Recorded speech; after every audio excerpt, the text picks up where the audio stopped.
Right then, we're going to take a quick look at the Freehand Selection Tool. Now in Photo 1.5 this tool has received a bit of an upgrade.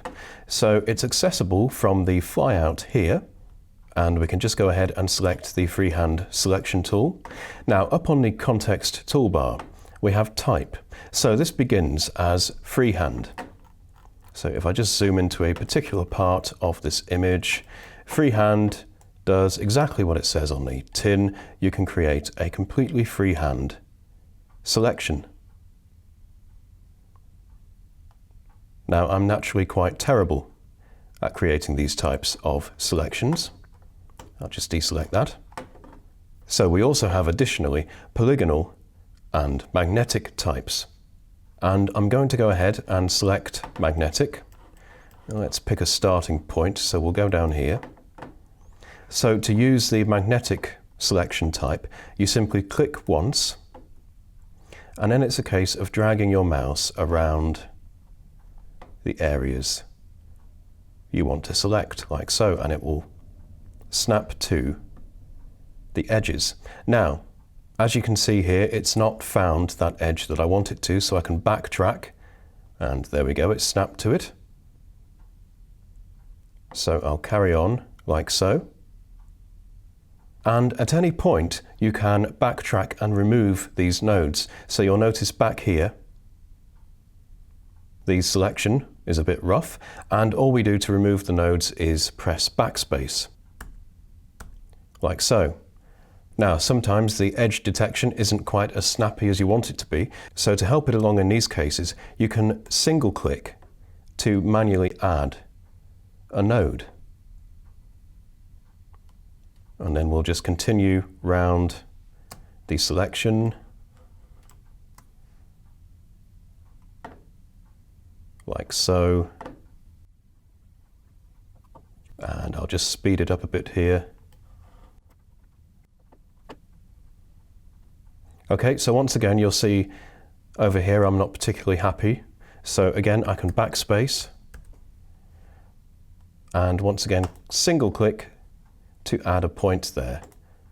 And this curve in here is especially difficult, so I might need to start adding some more manual nodes, like so. So I'm just continuing here to finalize this selection.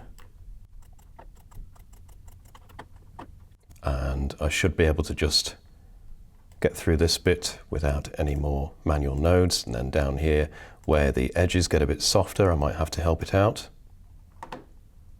Okay, so we'll just carry on all the way down. Again, adding some more manual nodes. Nearly there now. And to close the selection, we can just single click once on that last node, or if we weren't hovering over the last node, we could have also double clicked to close the selection. So with the selection created, I can then do whatever I want with the selection. In this case, I'm going to add a live clarity filter to really bring the tones out of this letter. Okay, so I'll just deselect that. Okay, so just a final note then. With one of these types selected, you can use modifiers to temporarily access the other types. So if I've got, for example, the magnetic type selected, and I begin to create a selection, you'll see down here, and I'll just veer off, you can see on the hint line here, it says we can hold Shift to add straight edges. So if we do so, we can then add perfectly straight edges to the freehand selection. Or alternatively, if we click drag, we can turn our mode into entirely freehand. And I'll just go ahead and get rid of that selection again.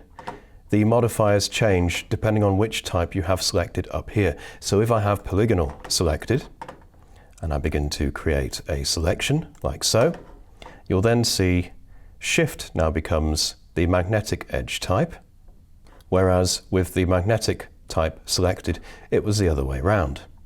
So just don't forget to check the hint line here to get a good idea of what the modifiers will do. Okay, so that about wraps it up. I just wanted to quickly show you the flexibility that you're offered with the Freehand Selection Tool. So, if you have any questions or queries, please don't hesitate to ask on the Affinity forums, and don't forget to check out the other video tutorials. Thank you for watching.